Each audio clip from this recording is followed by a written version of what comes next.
I go, here I go. Yeah, here I go, here I go. Welcome in, everybody. I'm your host, Jackson Burleson, and this is another edition of The Take. We have a lot to dive into. I know it's been a while since I've made a podcast with just me, but I feel like this episode in particular, it was much needed because I've been wanting to talk about the House versus the NCAA settlement for a long time, ever since it became official last month that athletes are going to be able to get directly paid by the schools. That is a very, very complex thing. So before we dive into that, make sure to hit the subscribe button, notification bell so you don't miss out on any videos, and also comment what you guys think about the settlement and college athletes being able to get paid, and also like the channel. It really helps a lot. I appreciate the support. And also, I know football season's coming up, and I know you're probably asking, when am I going to start talking about football? Well, I'm going to do it on The Take, of course, like we always do. But Gridiron Goobers is also another place you can go. That's when me and my boy Ashton Starnes will talk all things football related over on YouTube. I'll put the link to the description as well. So we'll go ahead and make sure you're all up to date when it comes to the content. Now, I'm sorry, it's been a little bit since I've actually, uploaded. I did upload the MLB All-Star Game podcast with Michael Beer and Gabriel Vasquez. I appreciate, those guys coming on. That was a great time. If you haven't watched that, go check that out as well. I went on vacation. I was out west in the mountains, having a great time over the 4th of July. So that's why I took that long break. But we're back, man. And we have a lot of things to cover in today's episode. So I don't want to waste any of your guys' time. So let's just go ahead and get into this House versus the NCAA settlement. Because, first of all, I will start here with this. I'll kind of read some stuff, and then I'll give you my thoughts at first. So, as you guys know, the NCAA, especially in Division I, they oversee 26 sports, 13 in women, 13 in men, right? Pretty standard stuff. And the minimum requirement is schools must have 7 men's and women's sports and things like that, with at least 2 team sports per gender. So that's just kind of some NCAA stuff with Division I. But this settlement was made official in June. It was brought up. I haven't really had a chance to talk about it, but this will allow schools to directly compensate student athletes for name, image, and likeness up to $20.5 million on the annual cap, which is basically the salary cap that every Division I school is getting. From the Power 4 to a mid-major, every Division I school is getting it. It's not Division II, it's not Division III. Division I is the only level that is going to be getting this kind of compensation. Now, the thing with this $20.5 million is not every school has to participate in this. They don't have to use all the money. Now, obviously, you got bigger schools that are going to use probably all of it because they just have the funds and they need to. Because when you have big schools, they tend to pay out higher than the lower schools. Like, it's no offense to the lower schools. It's just how it is. And I read something that said the cap's probably going to increase 4% yearly, and by 2034-35 season, it's going to be up to 32.9. I don't really know how accurate that is. I saw that, and I wouldn't be surprised if that was a thing. I think $20.5 million is not a lot in retrospect when you got schools like Texas, Ohio State, Oregon. I mean, those are 3 schools right there that put a lot of money into their football teams, because if you guys are not getting this, the $20.5 million is for all the sports that I just mentioned that these schools have. That's all the money they have to allocate it. And a lot of schools most of it is going to go to football. And I know certain schools are going to be putting at least 14 million of that cap into a sport. That's crazy. That's over half of that money. But how do you allocate the rest of it? That's the thing that's going to be challenging. Like I saw somebody was kind of pointing out, like the SEC had a really good basketball season, the best in the conference's history when it came to men's basketball. But they're a football conference. They always have been. But how are they going to pay all these basketball players when the majority is going to football? That's a great question. I don't know. I don't know if some of these schools are going to have enough, especially the bigger schools. I don't like Texas and all those schools I just mentioned. I don't know if they're going to have enough money in that cap to pay, because they're going to have to go into NIL, which is a whole nother thing that we'll dive into in a little bit. But just looking at this settlement, the biggest thing, and we'll come back to the salary cap. I don't want to completely ditch that, because I just want to make sure everybody understands what is all involved in this settlement first before we go into deeper. And then also $2.8 billion is going to be allocated in back pay to athletes from 2016 to 2024. 75% is football, 20% for men's and women's basketball, 5% for other sports. Now that's crazy, but I get the percentages there. They're really valuing football, basketball, of course. The other sports don't really make nearly as much money as those two sports do. That's just the numbers and the money to back it up. That right there, I like. I don't know how they really picked the 2016, because I think you could go further back. And, guys like Johnny Manziel, that's a guy that comes up right away when you talk about, paying players. I mean, the jerseys, the revenue share that he could have gotten back in his day, that would have been crazy how much he would have gotten. I think you need to go back a little bit more, in my opinion, because some of these student athletes definitely got taken advantage of before all this, came up. But I like that they're at least trying. And they settled for the 2.8 because the NCAA knew they were going to lose this case.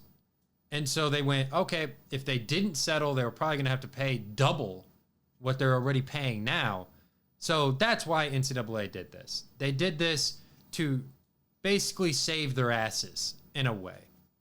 And then scholarship limits, there's replacements on that. There's also roster limits. Roster sizes are going to be smaller. That's going to be a little bit different. And no more walk-ons. That is gone. There's no such thing as a walk-on, which sucks, man, because you love those stories. You're never gonna get ever again a Baker Mayfield, for example, who started out as a walk-on at Texas Tech, got a scholarship, earned it, then transferred to Oklahoma, became a Heisman Trophy winner, then was the number 1 overall pick in the draft. You're never gonna see a story like that ever in college athletics. That sucks. And then Title IX, I think, is definitely up in the air. Is it still a thing? I think that's one thing that people are still trying to figure out, because Title IX is for amateur sports, not professional sports. Because when you've got schools paying these athletes directly from their pockets, that is no longer amateurism. That's gone. And the equal pay, I think, is the toughest part when you look at Title IX as well. That is all things to consider when we dive into this.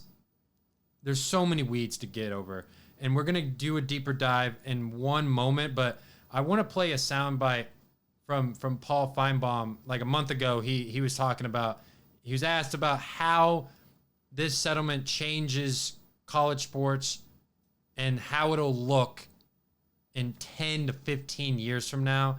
and also just how the NCAA and this whole system is just broken and will never be fixed. It will look a little bit like the NCAA basketball tournament this year, where the mid majors, where we had all those great upsets, the Butlers of the past, and so many incredible stories. The Valpos, they're going to be gone. It's going to be the big schools on top. The rest of the college athletics is going to suffer.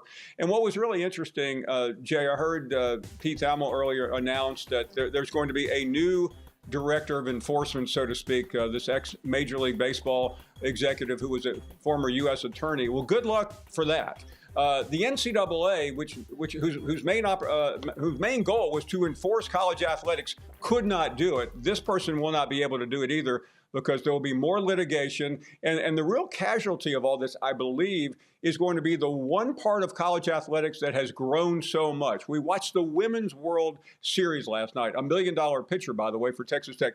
Women's sports, I think, is going to suffer from this, because if you're at one of these Ohio States or Alabamas and you're divvying up $20.5 million, you know where most of it's going. It's going to football. And that is really a major casualty. And there's also going to be more lawsuits. And this is a big moment, but it's anything but over. This sport is not fixable. As soon as this is settled, which of course it was last night, executives are going to Washington to keep pushing Congress to solve their own problems. College athletics did this to themselves, and they're not really suffering for it, because it's $1 billion industry, but it's going to be very uneven in the future. And I think at some point, fans are going to start tuning out, because there is such an existential threat to what we grew up loving and we still do. It's not going to be the same anymore. Yeah, it's definitely not going to be the same anymore. And there's a lot to unpack. I kind of touched on most of the things he said. The one thing I did forget to mention is the College Sports Commission, which is led by the new CEO, Byron Seeley, who used to be an MLB executive. Now, he has been very educated when it comes to law. He went to Harvard Law.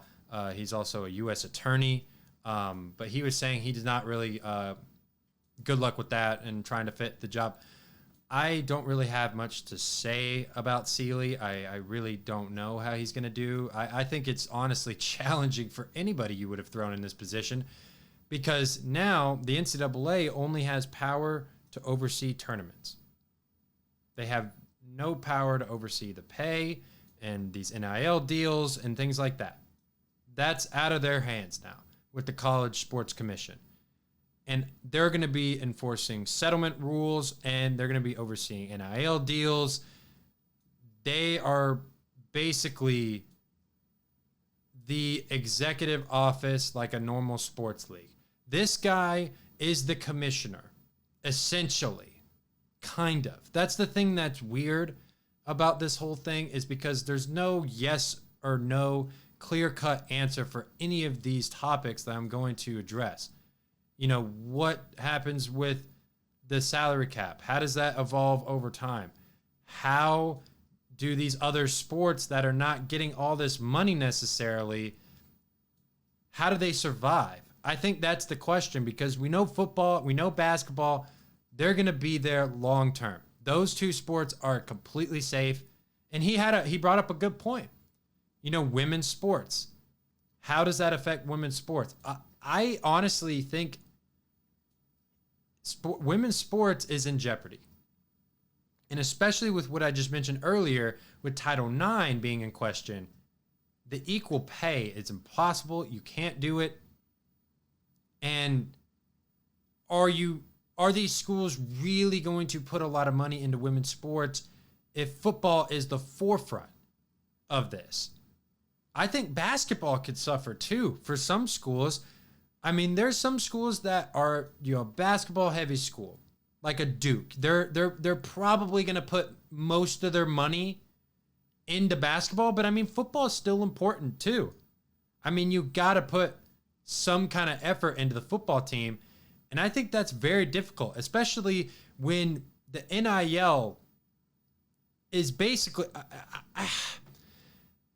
it's just such a complex thing, because okay, let's give an example here. So I can clarify this. So the University of Texas, for example, they're planning on spending 35 to 40 million on its football roster, including the 20.5 million in revenue sharing. And then there's additional NIL from the Texas One Fund. And you've got Arch Manning, who's a 6.6 million NIL valuation. And he's independent of the university. So, like, the NIL deals that are currently in place now do not have to get overseen by the College Sports Commission, from what I understand. I think in the future, after this season, that's when stuff is going to have to get approved. NIL deals of over $600 are going to have to get approved by the College Sports Commission. And there's also another governing body that is going to be overseeing NIL deals. NIL Go. They are also a part of this as well. That's what I read. And the problem is there's a lot of NIL deals that are being used to pay for their rosters. That's almost essentially a luxury tax. If you think of it in a professional sports scheme, the problem with this whole system is they don't have anything developed yet. They don't have a players association. They don't have a CBA in place, which I think is probably going to come in the future. They have to have some kind of bargaining agreement.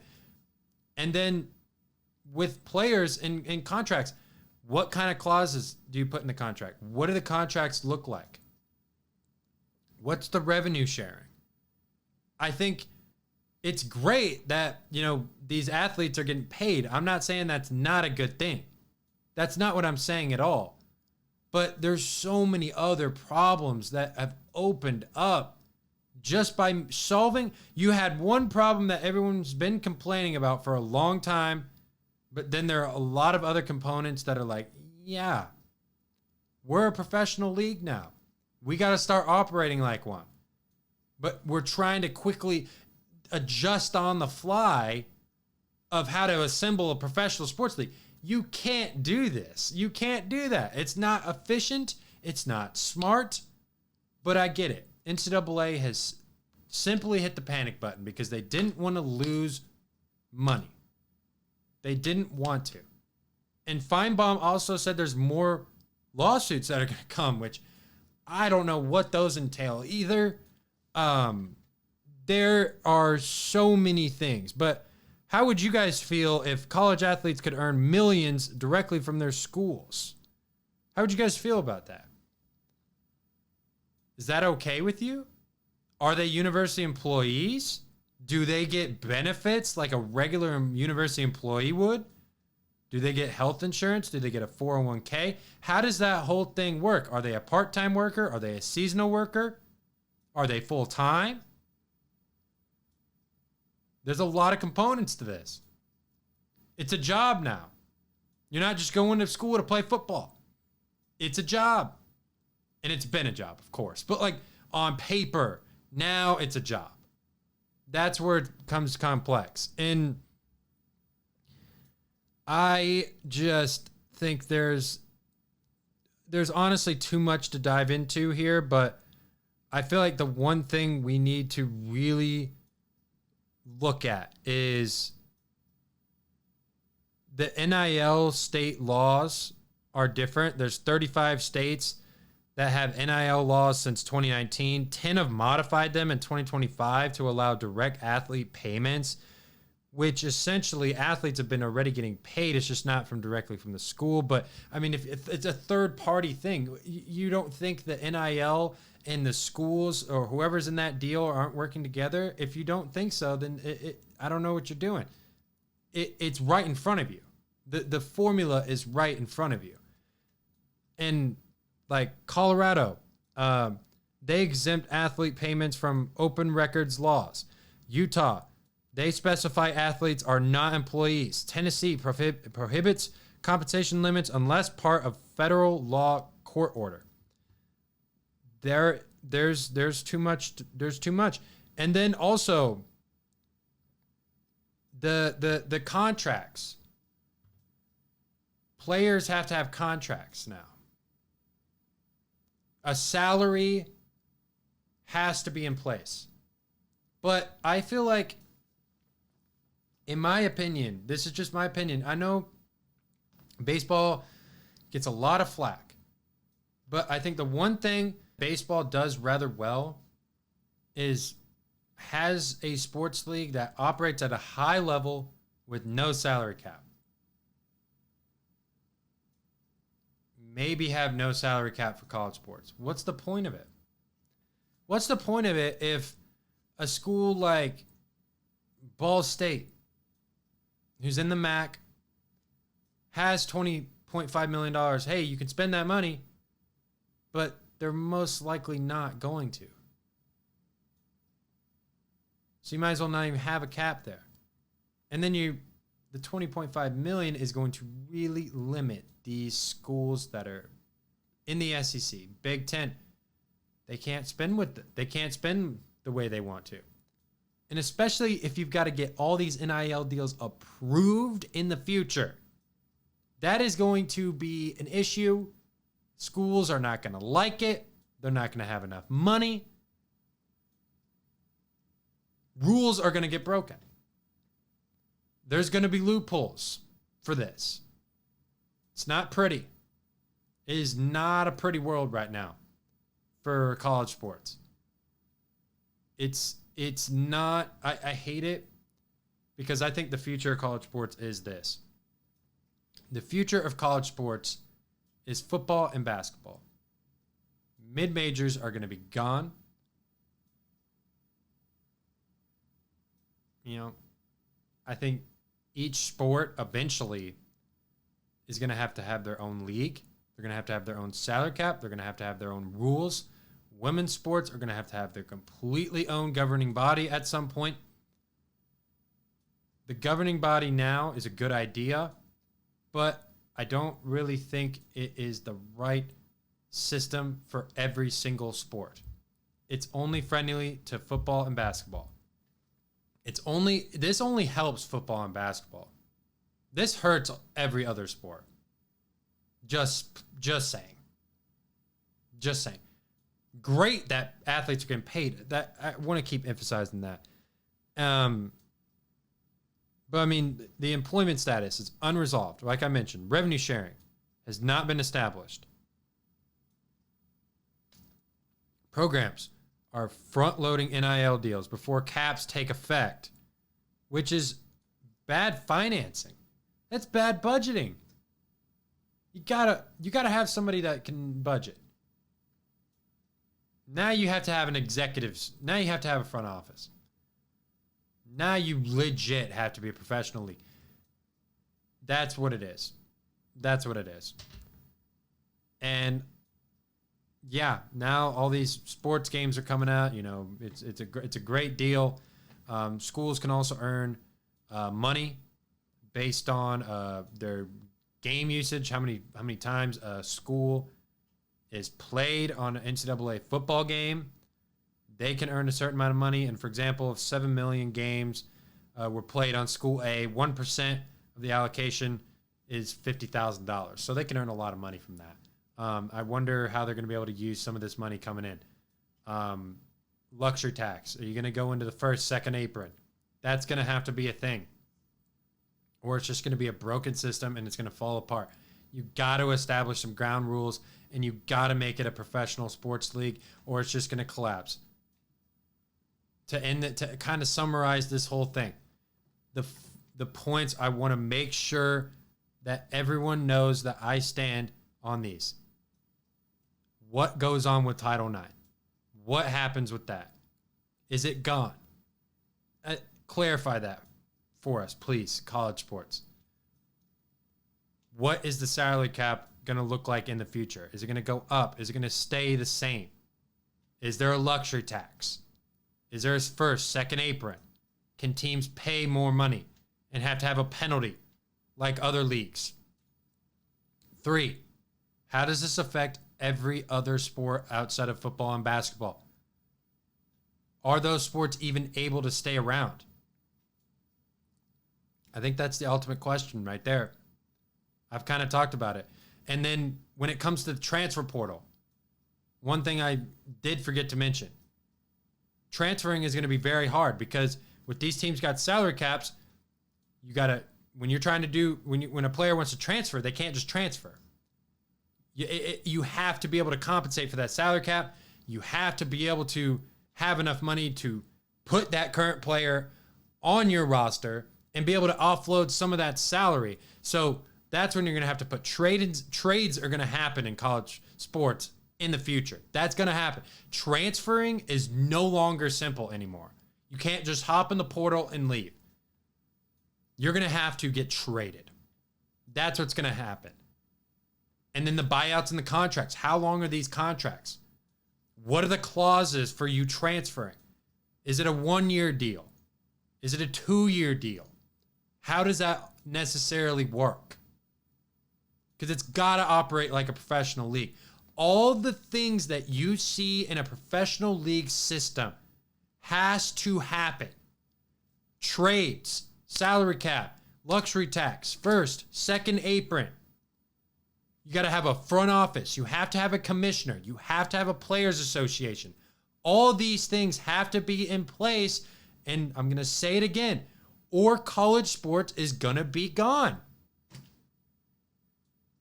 You have to get this under control. Those are the things you have to figure out. Because trades are going to happen in college sports. They're going to happen. Yeah, I have a lot of feelings about this. And I'll tie it up before we move into other things about the show. I hate the way this has went for NCAA. It's happening way too fast. It seems very sudden to me. It's like, oh, one day it's like, we're far away. Like whenever the last settlement occurred, I think it was either a year or a year and a half ago. That was like, oh, before that happened, it's like, oh, we're far from paying players. Oh, we're this. But then it's like, boom, we're paying them. It's like, what? And then you're like, oh, year later, boom. Schools can directly pay them now. Okay, boom, new governing body. Boom, we got a guy in Brian Seeley who's going to oversee all these operations. Boom, you have to get NIL deals approved. Boom. You have a salary cap. Boom, okay, what do you do? Boom, can you transfer as easy? No. This is complex. And that's why I said this is very complicated. There's so many layers. There's so many things that are going to be affected by this. And just to make sure everyone knows, this does not affect anything below Division 1. This is only Division 1. Everything that's happening here is only Division 1. Only. That's it. And also revenue sharing. Most leagues, players get a cut from TV rights. That's a big portion of money. I think the revenue sharing is going to fix a lot of the problems if they can solve it, because then you're not going to have to pay these players as much, and the salary cap probably won't change nearly as much. I think that's probably what will end up happening with that. But, it's a mess, to just say the least. It is a mess. Let me know what you guys think of this whole entire settlement in the comments below. Now let's get into a couple things before we close out the show. Let's go ahead and get into this week's play of the week. Sorry, wrong button. Play of the week. It's okay. So yeah. I hit the wrong button. But this play of the week this week is from the MLB All-Star Game. If you guys didn't watch it, it was had 7.2 million people watching. Most watched All-Star Game event of 2025. NBA and the Pro Bowl, they had 4.7 million watching, so completely just blew them out of the water. Impressed. I love the home run derby. I don't like the distance thing. in the first round when Cal Raleigh and I think it was Buxton, or maybe it wasn't Buxton. It was I think it was Brian Rooker. I think those guys were tied at 17 home runs, and they got basically the longest home run. Gave them the nod and got them to the first round. And Cal Raleigh won by an inch. Swing off there. Come on. And then I do like. I do like the concept of having a swing off when the All-Star game is tied. That is kind of fun. Extra innings is great, but there's no point in having these guys out there to get hurt, especially during a game of fun, right? Now, the All-Star game, the swing off, you picked 3 batters from your current lineup, and I know a lot of people are complaining about Aaron Judge and Shohei Ohtani not being in it. I mean, they weren't in the game, and I don't think the MLB even thought it would go to a swing off. That'll get solved in the future. I'm not really too worried about that. But I think the MLB really did a great job. I love the MLB All-Star Game. It's better than other All-Star Games in sports because you see these guys trying. It's hard not to try in baseball. Pitchers are still throwing heat. You can't just go out there and throw duds, or these guys are going to crush it. It's very hard not to try in baseball. So that's just kind of looking at the game. It's very hard not to try because whenever you get the ball, you're going to throw it to first. You're going to make a play with it. It's a game of entertainment. But Kyle Schwarber, former Cubby, and now he's a Philadelphia Philly. He was going crazy in that swing off, and he was the reason why the National League pulled it out, even though they blew a lead in that game, which was very stressful to watch. But we'll go ahead and play this so you guys can hear this. Schwarber in the air to center field, headed towards the wall, and to dead center. That's huge for the wing, and he did. Oh! Schwarber's in the All-Star game. Oh! Tied at 3. Rallied in the game. NL has rallied in the swing. With the hat trick. Look out, Chop House. National League takes the lead 4-3. Unbelievable.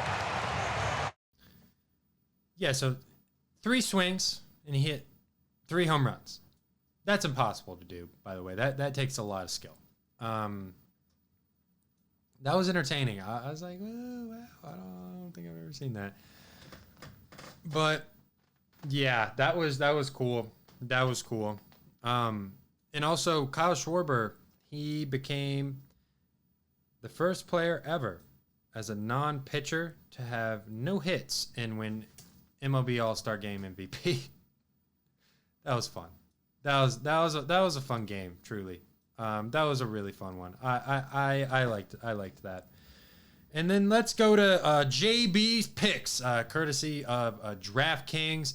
We got a big UFC fight this weekend, UFC 318.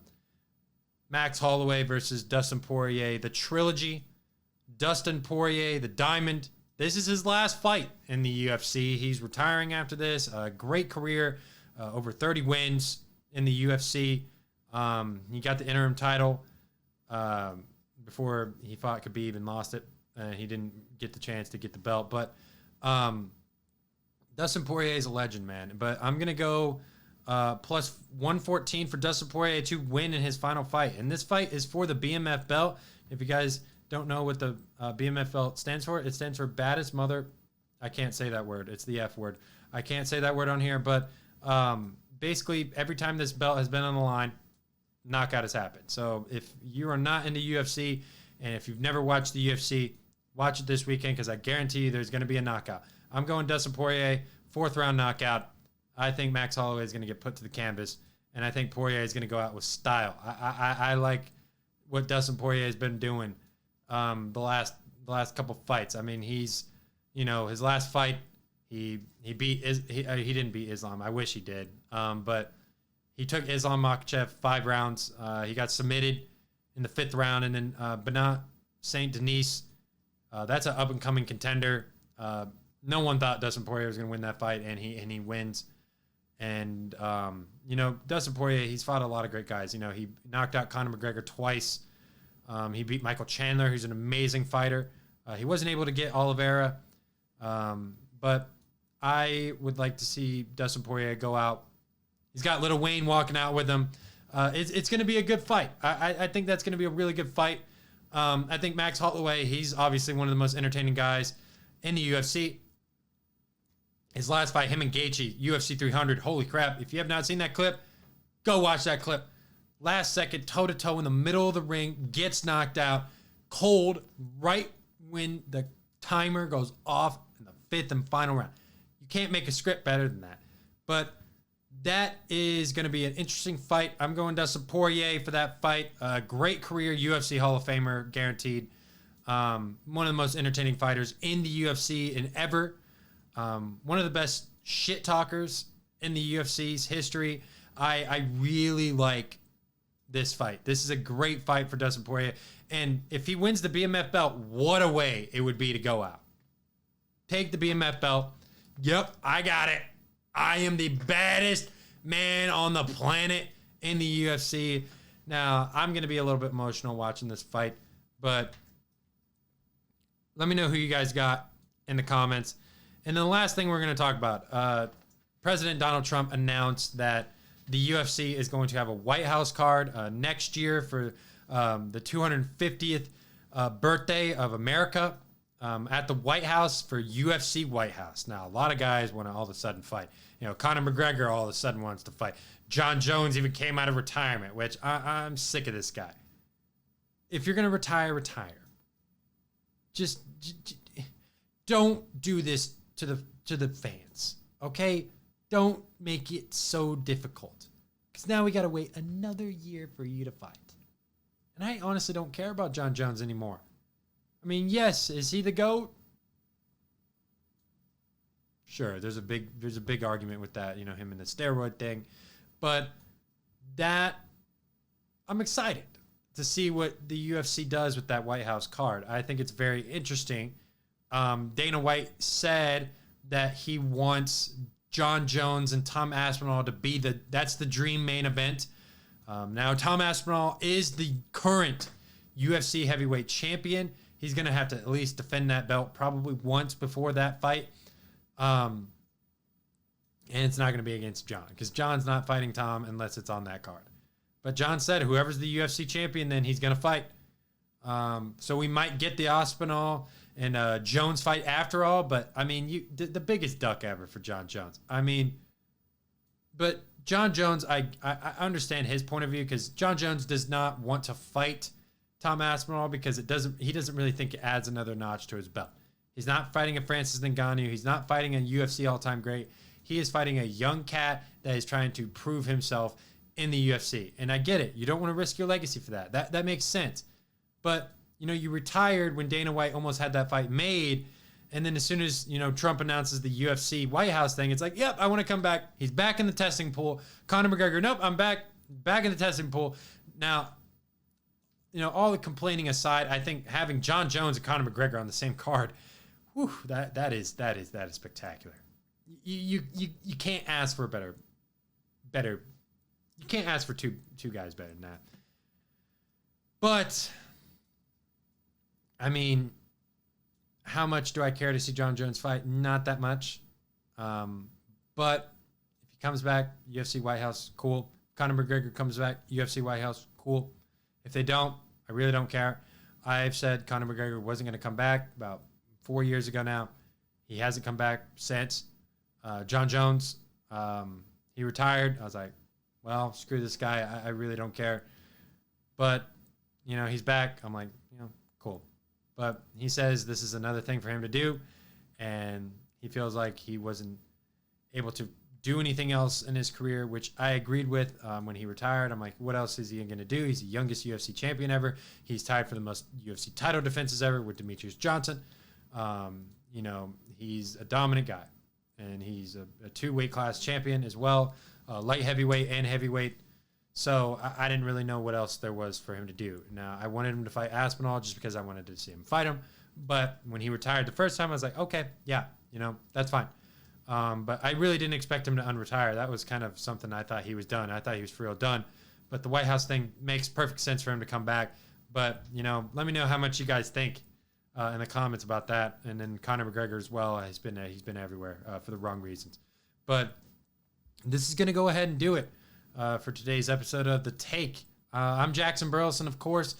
Make sure to hit the subscribe button, notification bell, comment what you guys think about the NCAA settlement and All-Star game, and also the UFC stuff going on and things like that. Hit the notification bell. You don't want to keep missing out. You know, we're getting very close to 800 subscribers. We're trying to hit 1,000 soon. Help me, you know, get up there. And I'll keep coming out with some fire podcasts for you guys. But I'm Jackson Burleson, and we will see you guys in the next episode. Peace. Talk to me, baby. Talk to me nice. I'm from another world, baby, yeah. Red way paradise. They think I'm way too cold, cause I put my